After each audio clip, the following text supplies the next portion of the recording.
सौराष्ट्रदेशे विशदेति रम्ये ज्योतिर्मयं चन्द्रकलावतंसं भक्तिप्रदानाय कृपावतीर्णं तं सोमनाथं शरणं प्रपद्ये।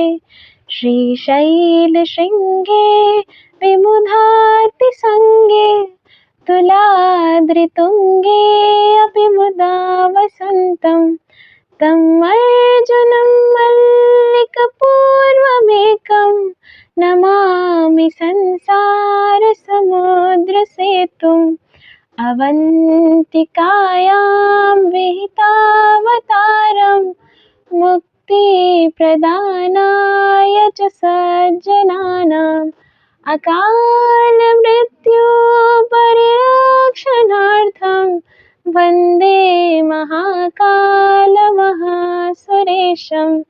कावेरिकानर्मदयोपवेत्रे समागमे सज्जनतारणाय सदैव मान्धातृपुरे वसन्तं ओङ्कारमीशं शिवमेकमीडे।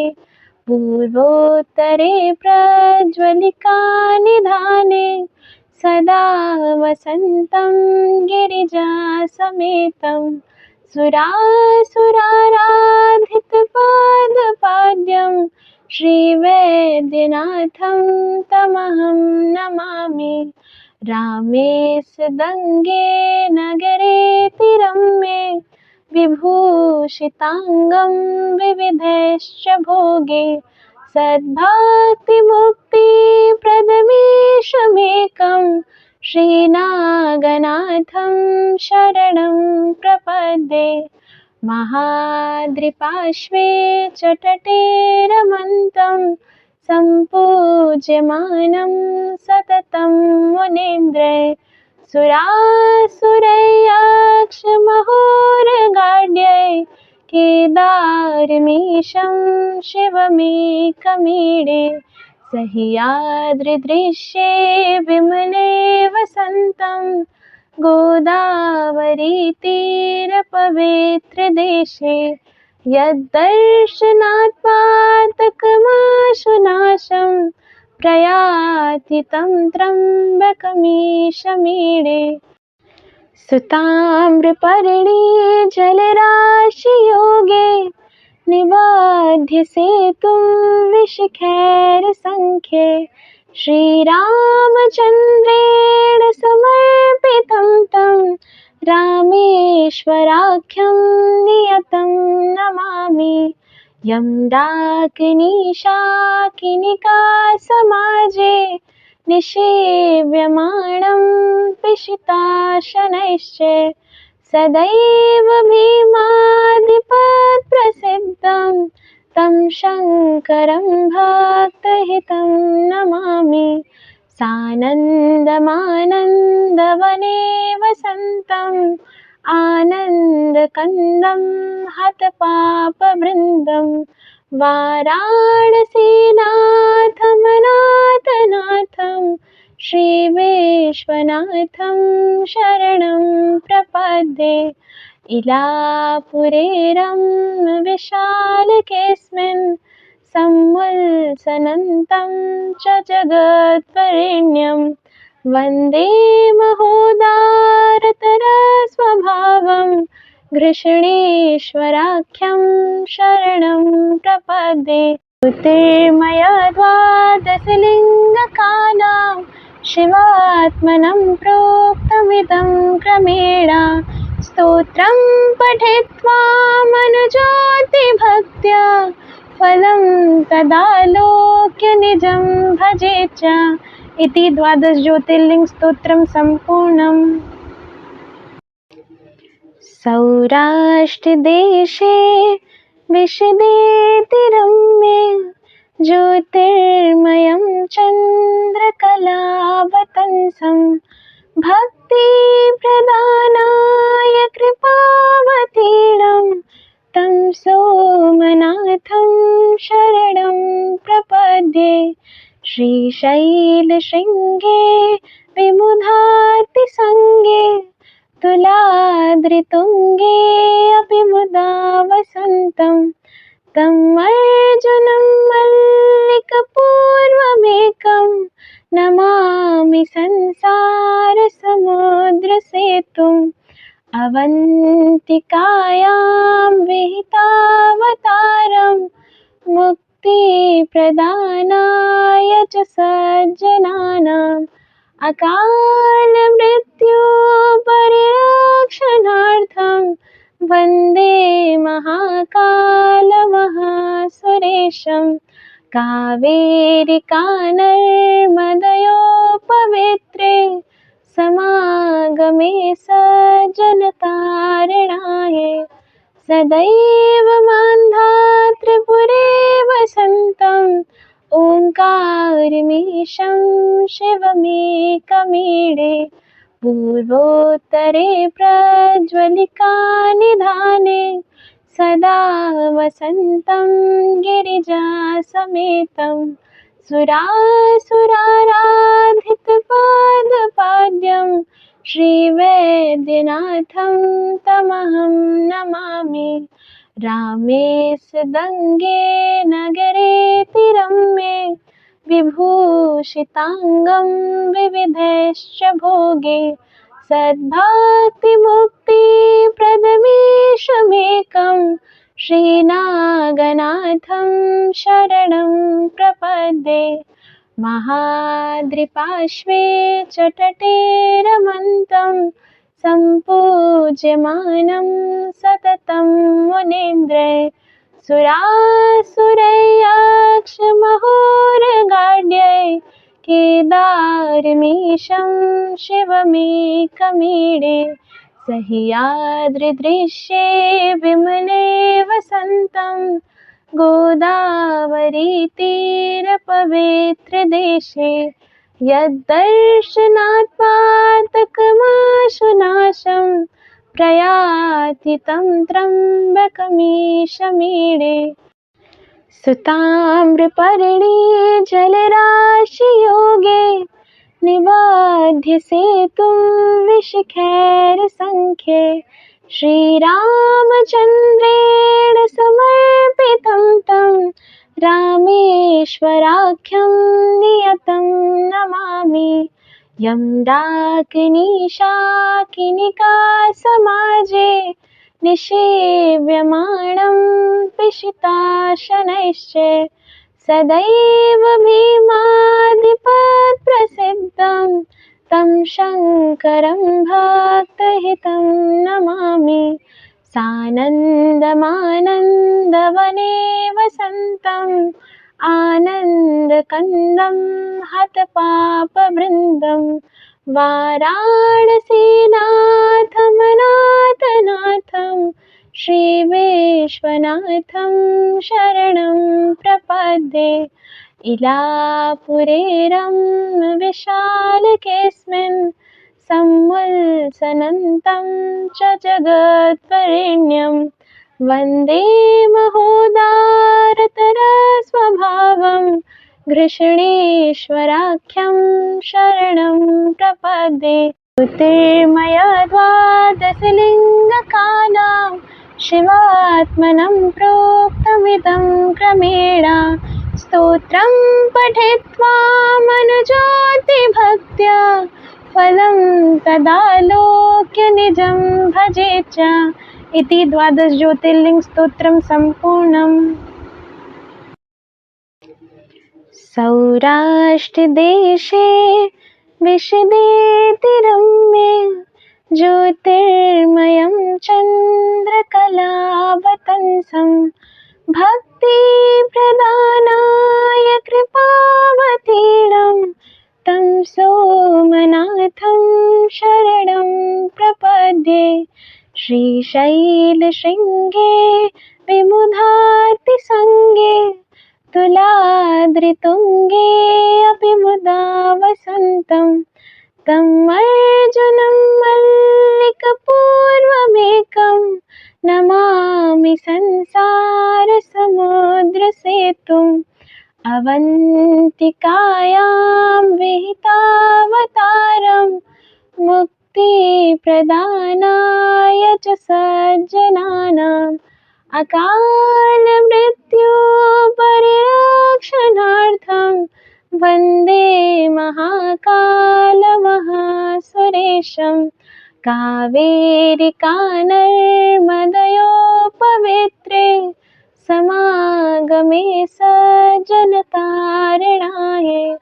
सदैव मान्धात्रिपुरे वसन्तम् ओङ्कारमीशं शिवमेकमीडे पूर्वोत्तरे प्रज्वलिकानिधाने सदा वसन्तं गिरिजासमेतं सुरासुराराधितपादपाद्यं श्रीवैद्यनाथं तमहं नमामि। रामे सदङ्गे नगरेतिरम्ये विभूषिताङ्गं विविधैश्च भोगे सद्भक्तिमुक्तिप्रदमीशमेकं श्रीनागनाथं शरणं प्रपद्ये। महाद्रिपार्श्वे च तटे रमन्तं सम्पूज्यमानं सततं मुनीन्द्रैः सुरासुरैर्यक्षमहोरगाढ्यैः केदारमीशं शिवमेकमीडे सह्याद्रिदृश्ये विमले वसन्तं गोदावरीतीरपवित्रदेशे यद्दर्शनात् पातकमाशुनाशं प्रयाति तं त्र्यम्बकमीशमीडे सुताम्रपर्णी जलराशियोगे निबध्य सेतुं विशिखैर्सङ्ख्ये श्रीरामचन्द्रेण समर्पितं तं रामेश्वराख्यं नियतं नमामि। यं डाकिनीशाकिनिका समाजे निषेव्यमाणं पिशिताशनैश्च सदैव भीमादिपत्प्रसिद्धं तं शङ्करं भक्तहितं नमामि। सानन्दमानन्दवने वसन्तम् आनन्दकन्दं हतपापवृन्दं वाराणसीनाथमनाथनाथं श्रीविश्वनाथं शरणं प्रपद्ये। इलापुरेरं विशालकेऽस्मिन् सम्वत्सरन्तं च जगद्वरेण्यं वन्दे महोदारतरस्वभावं घृष्णेश्वराख्यं शरणं प्रपद्ये। ज्योतिर्मय द्वादशलिङ्गकानां शिवात्मनं प्रोक्तमिदं क्रमेण स्तोत्रं पठित्वा मनुज्योतिभक्त्या फलं तदालोक्य निजं भजेत् च इति 12 ज्योतिर्लिंग स्तोत्रं सम्पूर्णम्। सौराष्ट्रदेशे विशदेतिरम्ये ज्योतिर्मयं चन्द्रकलावतंसं भक्तिप्रदानाय कृपावतीर्णं तं सोमनाथं शरणं प्रपद्ये। श्रीशैलशृङ्गे विमुधातिसङ्गे तुलाद्रितुङ्गे अपि मुदा वसन्तं तं अर्जुनं मल्लिकपूर्वमेकं नमामि संसारसमुद्रसेतुम्। अवन्तिकायां विहितावतारं मुक्तिप्रदानाय च सज्जनानाम् अकालमृत्युपरिरक्षणार्थं वन्दे महाकालमहासुरेशं कावेरिका नर्मदयोपवित्रे समागमे सज्जनतारणाय सदैव मान्धातृपुरे वसन्तम् ओङ्कारमीशं शिवमेकमीडे पूर्वोत्तरे प्रज्वलिका निधाने सदा वसन्तं गिरिजासमेतं सुरासुराराधितपादपाद्यं श्रीवैद्यनाथं तमहं नमामि। रामे सदङ्गे नगरेति रम्ये विभूषिताङ्गं विविधैश्च भोगे सद्भक्तिमुक्तिप्रदमीशमेकं श्रीनागनाथं शरणं प्रपद्ये। महाद्रिपार्श्वे च तटे रमन्तं सम्पूज्यमानं सततं मुनीन्द्रैः सुरासुरैर्यक्षमहोरगाढ्यै केदारमीशं शिवमेकमीडे सह्याद्रिदृश्ये विमले वसन्तं गोदावरीतीरपवित्रदेशे यद्दर्शनात् पातकमाशुनाशं प्रयाति तं त्र्यम्बकमीशमीडे। सुताम्रपर्णी जलराशियोगे निबध्य सेतुं विशिखैर्संख्ये श्रीरामचन्द्रेण समर्पितं तं रामेश्वराख्यं नियतं नमामि। यं डाकिनीशाकिनिका समाजे निषेव्यमाणं पिशिताशनैश्च सदैव भीमादिपत्प्रसिद्धं तं शङ्करं भक्तहितं नमामि। सानन्दमानन्दवने वसन्तम् आनन्दकन्दं हतपापवृन्दं वाराणसीनाथमनाथनाथं श्रीविश्वनाथं शरणं प्रपद्ये। इलापुरे विशालकेऽस्मिन् सम्मुल्सनन्तं च जगद्वरेण्यं वन्दे महोदारतरस्वभावं घृष्णेश्वराख्यं शरणं प्रपद्ये। ज्योतिर्मय द्वादशलिङ्गकानां शिवात्मनं प्रोक्तमिदं क्रमेण स्तोत्रं पठित्वा मनुज्योतिभक्त्या फलं तदालोक्य निजं भजेत् च इति 12 ज्योतिर्लिंग स्तोत्रं सम्पूर्णम्। सौराष्ट्रदेशे विशदेति रम्ये ज्योतिर्मयं चन्द्रकलावतंसं भक्तिप्रदानाय कृपावतीर्णं तं सोमनाथं शरणं प्रपद्ये। श्रीशैलशृङ्गे विमुधातिसङ्गे तुलाद्रितुङ्गे अपि मुदा वसन्तं तं अर्जुनं मल्लिकपूर्वमेकं नमामि संसारसमुद्रसेतुम्। अवन्तिकायां विहितावतारं मुक्तिप्रदानाय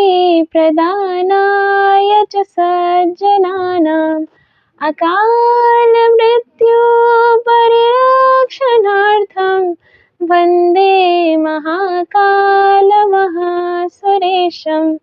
कावेरिका नर्मदयोपवित्रे समागमे सज्जनतारणाय सदैव मान्धातृपुरे वसन्तम् ओङ्कारमीशं शिवमेकमीडे पूर्वोत्तरे प्रज्वलिकानिधाने सदा वसन्तं गिरिजासमेतं सुरासुराराधितपादपाद्यं श्रीवैद्यनाथं तमहं नमामि। रामे सदङ्गे नगरेति रम्ये विभूषिताङ्गं विविधैश्च भोगे सद्भक्तिमुक्तिप्रदमीशमेकं श्रीनागनाथं शरणं प्रपद्ये। महाद्रिपार्श्वे च तटे रमन्तं सम्पूज्यमानं सततं मुनीन्द्रैः सुरासुरैर्यक्षमहोरगाढ्यै केदारमीशं शिवमेकमीडे सह्याद्रिदृश्ये विमले वसन्तं गोदावरीतीरपवित्रदेशे यद्दर्शनात् पातकमाशुनाशं प्रयाति तं त्र्यम्बकमीशमीडे। सुताम्रपर्णी जलराशियोगे निवाध्य सेतुं विशिखैर्सङ्ख्ये श्रीरामचन्द्रेण समर्पितं तं रामेश्वराख्यं नियतं नमामि। यं डाकिनीशाकिनिका समाजे निषेव्यमाणं पिशिताशनैश्च सदैव भीमादिपत्प्रसिद्धं तं शङ्करं भक्तहितं नमामि।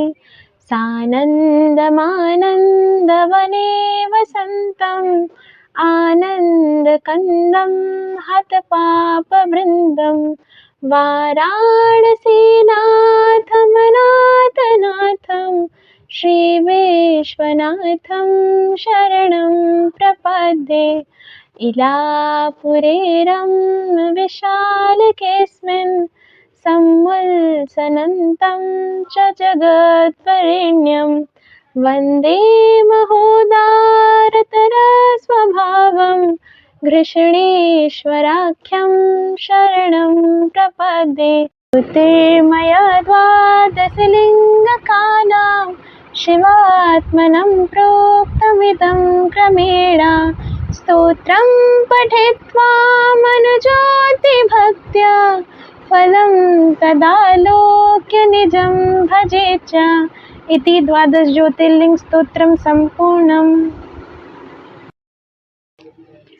सौराष्ट्रदेशे विशदेतिरम्ये ज्योतिर्मयं चन्द्रकलावतंसं भक्तिप्रदानाय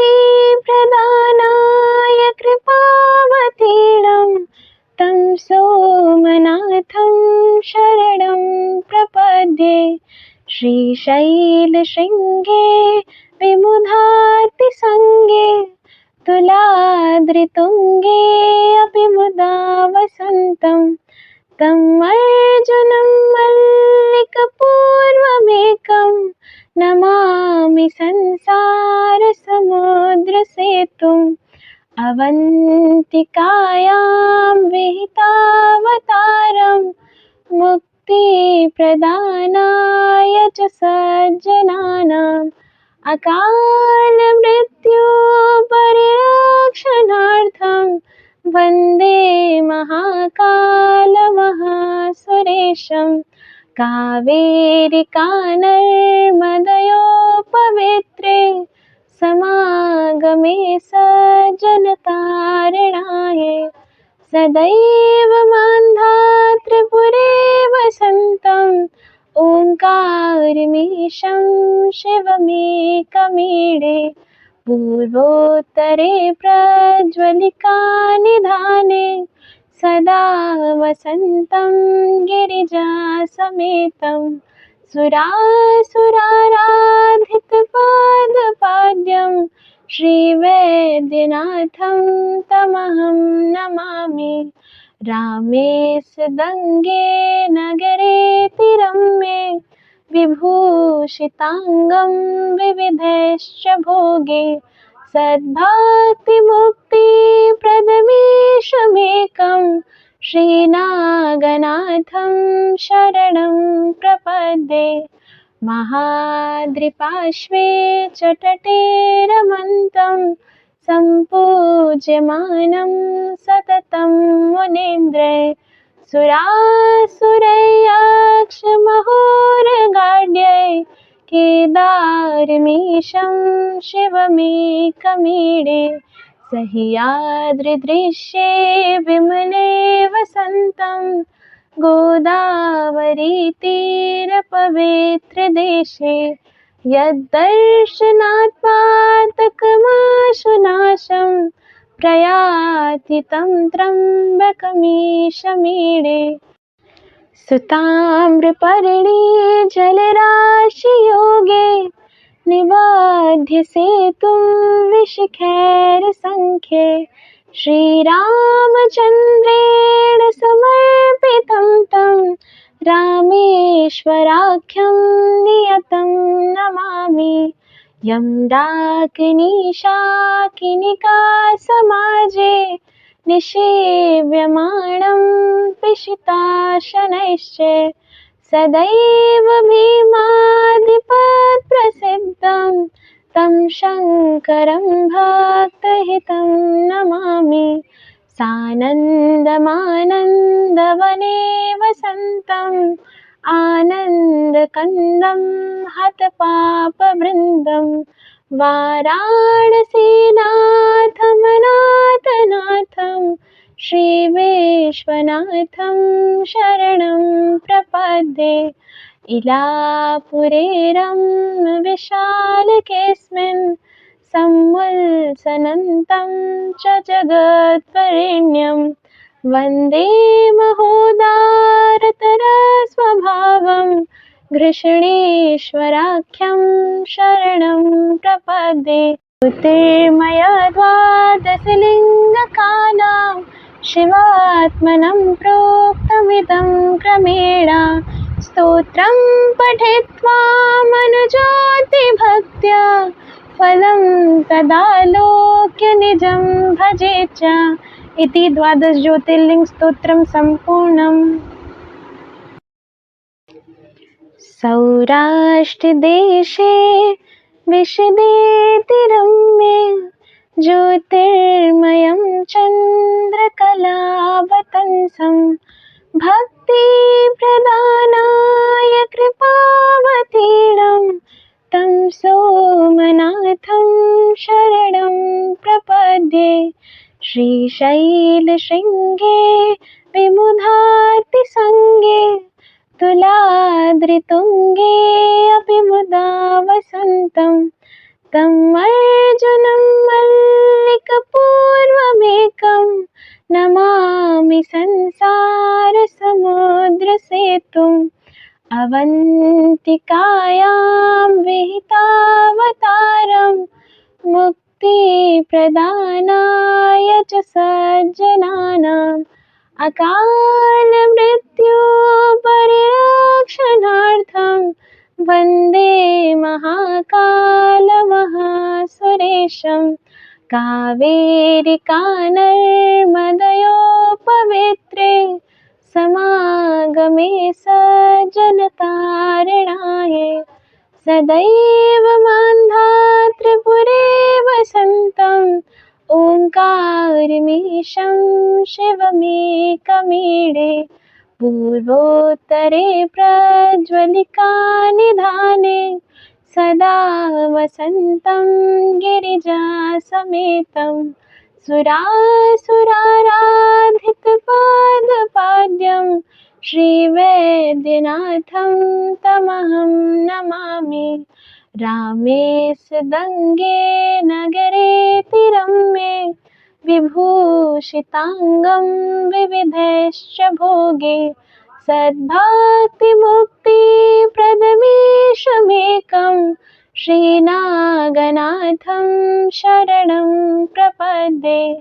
महाद्रिपार्श्वे च तटे रमन्तं सम्पूज्यमानं सततं मुनीन्द्रैः सुरासुरैर्यक्षमहोरगाढ्यैः केदारमीशं शिवमेकमीडे सह्याद्रिदृश्ये विमले वसन्तं गोदावरीतीरपवित्रदेशे यद्दर्शनात् पातकमाशुनाशं प्रयाति तं त्र्यम्बकमीशमीडे सुताम्रपर्णी जलराशियोगे निवाध्य सेतुं विशिखैर्सङ्ख्ये श्रीरामचन्द्रेण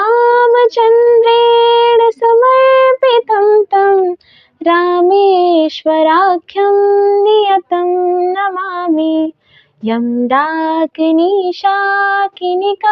समाजे निषेव्यमाणं पिशिताशनैश्च सदैव भीमादिपत्प्रसिद्धं तं शङ्करं भक्तहितं नमामि सानन्दमानन्दवने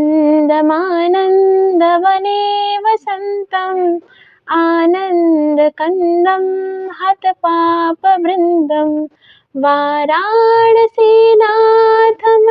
वाराणसीनाथमनाथनाथं श्रीविश्वनाथं शरणं प्रपद्ये इलापुरेरं विशालकेऽस्मिन् सम्वत्सनं च जगत्वरेण्यं वन्दे महोदारतरस्वभावं घृष्णेश्वराख्यं शरणं प्रपद्ये ज्योतिर्मय द्वादशलिङ्गकानां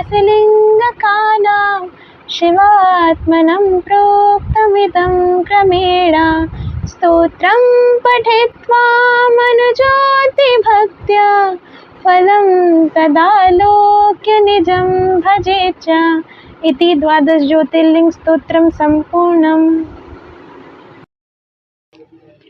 सौराष्ट्रदेशे विशदेतिरम्ये ज्योतिर्मयं चन्द्रकलावतंसं भक्तिप्रदानाय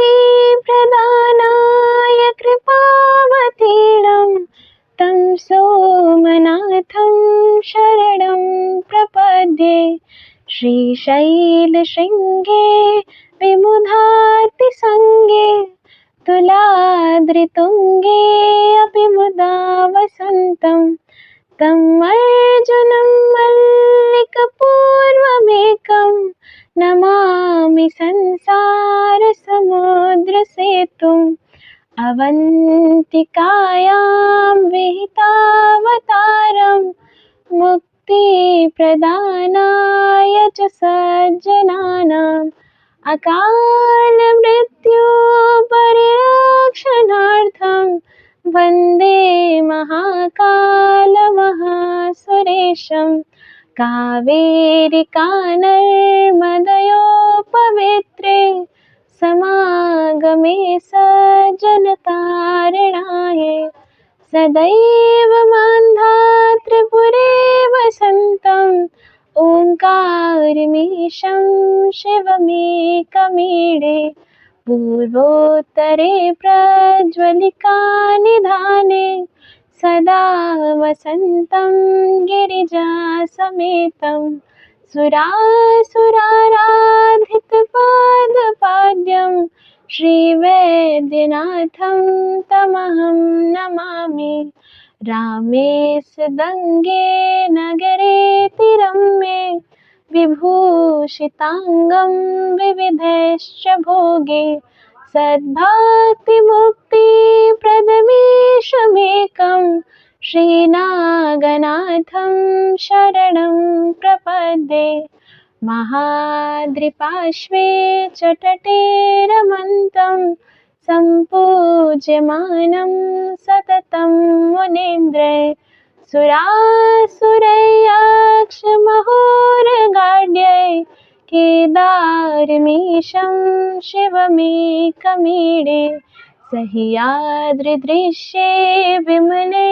वसन्तं गोदावरीतीरपवित्रदेशे यद्दर्शनात् पातकमाशुनाशं प्रयाति तं त्र्यम्बकमीशमीडे सुताम्रपर्णी जलराशियोगे निवाध्य सेतुं विशिखैर्सङ्ख्ये श्रीरामचन्द्रेण समर्पितं तं रामेश्वराख्यं नियतं नमामि यं डाकिनीशाकिनिका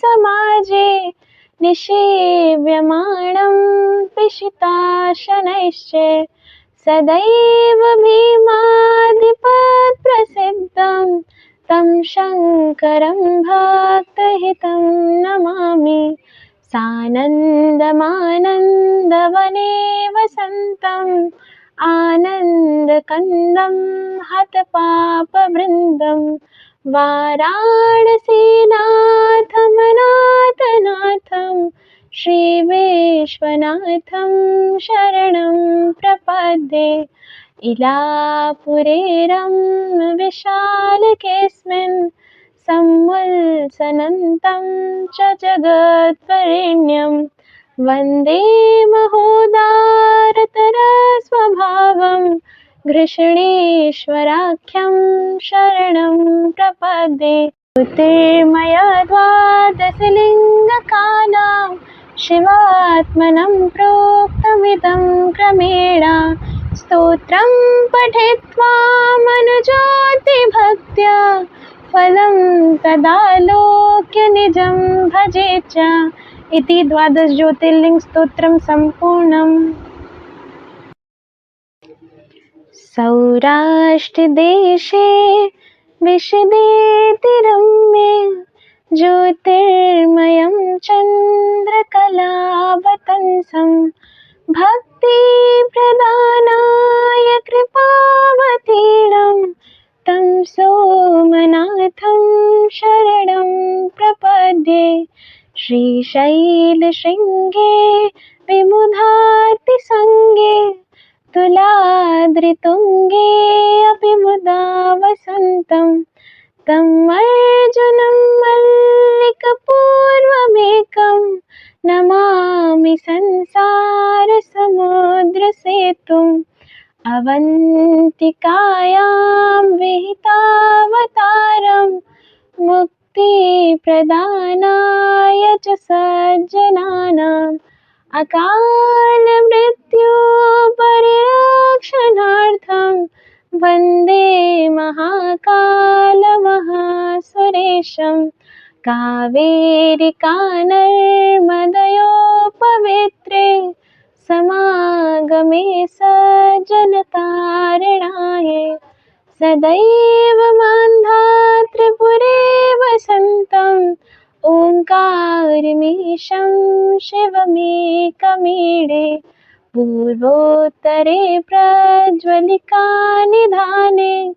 सदा वसन्तं गिरिजासमेतं सुरासुराराधितपादपाद्यं श्रीवैद्यनाथं तमहं नमामि रामे सदङ्गे नगरेतिरम्ये विभूषिताङ्गं विविधैश्च भोगे सद्भक्तिमुक्तिप्रदमीशमेकं श्रीनागनाथं शरणं प्रपद्ये महाद्रिपार्श्वे च तटे रमन्तं सम्पूज्यमानं सततं मुनीन्द्रैः सुरासुरैर्यक्षमहोरगाढ्यै केदारमीशं शिवमेकमीडे सह्याद्रिदृश्ये विमले वसन्तं गोदावरीतीरपवित्रदेशे यद्दर्शनात् पातकमाशुनाशं प्रयाति तं त्र्यम्बकमीशमीडे सुताम्रपर्णी जलराशियोगे निवाध्य सेतुं विशिखैर्सङ्ख्ये श्रीरामचन्द्रेण समर्पितं तं रामेश्वराख्यं नियतं नमामि। यं डाकिनीशाकिनिका समाजे निषेव्यमाणं पिशिताशनैश्च सदैव भीमादिपत्प्रसिद्धं तं शङ्करं भक्तहितं नमामि। सानन्दमानन्दवने वसन्तम् आनन्दकन्दं हतपापवृन्दं वाराणसीनाथमनाथनाथं श्रीविश्वनाथं शरणं प्रपद्ये। इलापुरेरं विशालकेऽस्मिन् सम्वत्सनं च जगद्वरेण्यं वन्दे महोदारतरस्वभावं घृष्णेश्वराख्यं शरणं प्रपद्ये। ज्योतिर्मय द्वादशलिङ्गकानां शिवात्मनं प्रोक्तमिदं क्रमेण स्तोत्रं पठित्वा मनुज्योतिभक्त्या फलं तदालोक्य निजं भजेच्च इति 12 ज्योतिर्लिंग स्तोत्रं सम्पूर्णम्।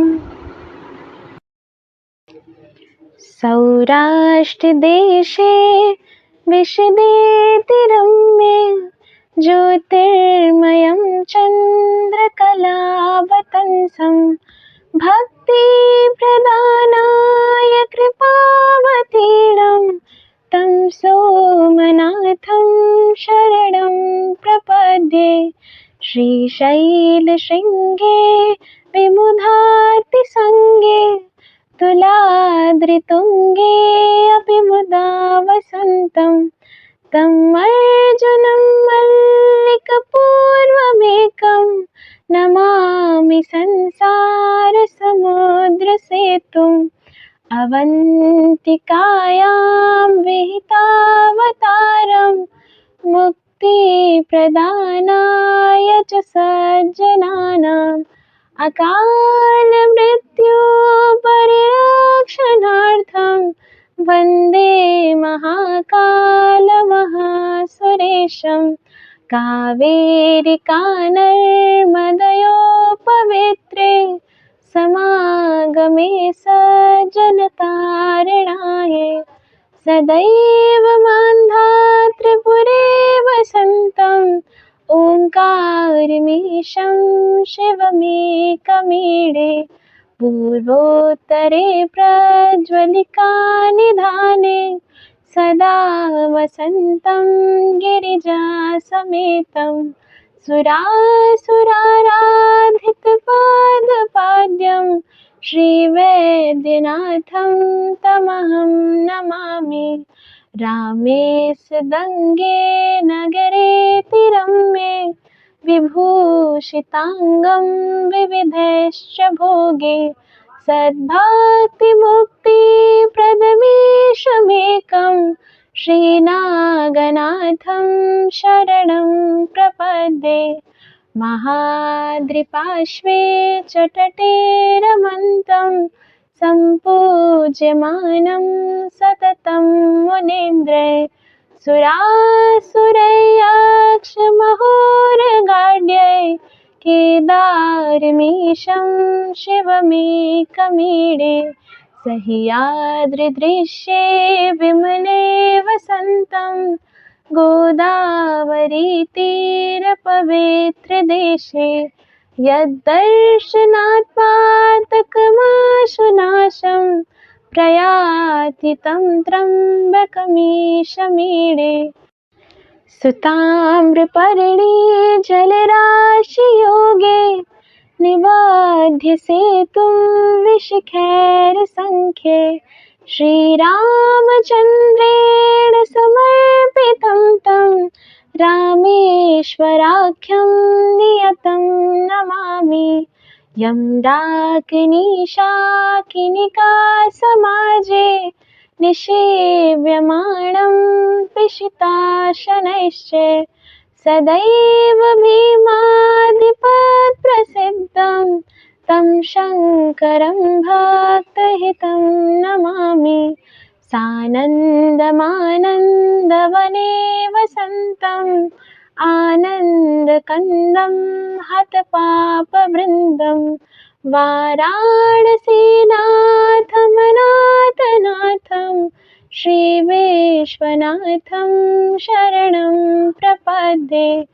इलापुरेरं विशालकेऽस्मिन् सम्वत्सनन्तं च जगद्वरेण्यं वन्दे महोदारतरस्वभावं घृष्णेश्वराख्यं शरणं प्रपद्ये। ज्योतिर्मय द्वादशलिङ्गकानां शिवात्मनं प्रोक्तमिदं क्रमेण स्तोत्रं पठित्वा मनुज्योतिभक्त्या फलं तदालोक्य निजं भजेत् च इति 12 ज्योतिर्लिंग स्तोत्रं सम्पूर्णम्। सौराष्ट्रदेशे विशदेतिरम्ये ज्योतिर्मयं चन्द्रकलावतंसं भक्तिप्रदानाय कृपावतीर्णं तं सोमनाथं शरणं प्रपद्ये। श्रीशैलशृङ्गे विमुधातिसङ्गे तुलाद्रितुङ्गे अपि मुदा वसन्तं तं अर्जुनं मल्लिकपूर्वमेकं नमामि संसारसमुद्रसेतुम्। अवन्तिकायां विहितावतारं मुक्तिप्रदानाय च सज्जनानाम् अकालमृत्युपरिरक्षणार्थं वन्दे महाकालमहासुरेशं। कावेरिकानर्मदयोपवित्रे समागमे सज्जनतारणाय सदैव मान्धातृपुरे वसन्तं ओङ्कारमीशं शिवमेकमीडे। पूर्वोत्तरे प्रज्वलिकानिधाने सदा वसन्तं गिरिजासमेतं सुरासुराराधितपादपाद्यं श्रीवैद्यनाथं तमहं नमामि। रामे सदङ्गे नगरेतिरम्ये विभूषिताङ्गं विविधैश्च भोगे सद्भक्तिमुक्तिप्रदमीशमेकं श्रीनागनाथं शरणं प्रपद्ये। महाद्रिपार्श्वे च तटे रमन्तं सम्पूज्यमानं सततं मुनीन्द्रैः सुरासुरैर्यक्षमहोरगाढ्यैः केदारमीशं शिवमेकमीडे। सह्याद्रिदृश्ये विमले वसन्तं गोदावरीतीरपवित्रदेशे यद्दर्शनात् पातकमाशुनाशं प्रयाति तं त्र्यम्बकमीशमीडे। सुताम्रपर्णी जलराशियोगे निवाध्य सेतुं विशिखैर्सङ्ख्ये श्रीरामचन्द्रेण समर्पितं तं रामेश्वराख्यं नियतं नमामि। यं डाकिनीशाकिनिका समाजे निषेव्यमाणं पिशिताशनैश्च सदैव भीमादिपत्प्रसिद्धं तं शङ्करं भक्तहितं नमामि। सानन्दमानन्दवने वसन्तम् आनन्दकन्दं हतपापवृन्दं वाराणसीनाथमनाथनाथं श्रीविश्वनाथं शरणं प्रपद्ये।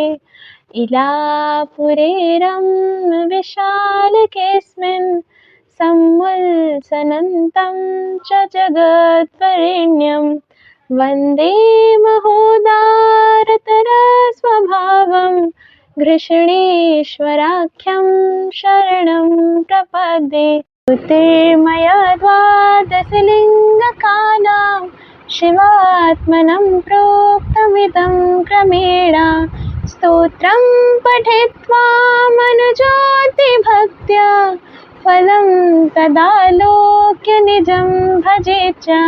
इति 12 ज्योतिर्लिङ्ग स्तोत्रं सम्पूर्णम्।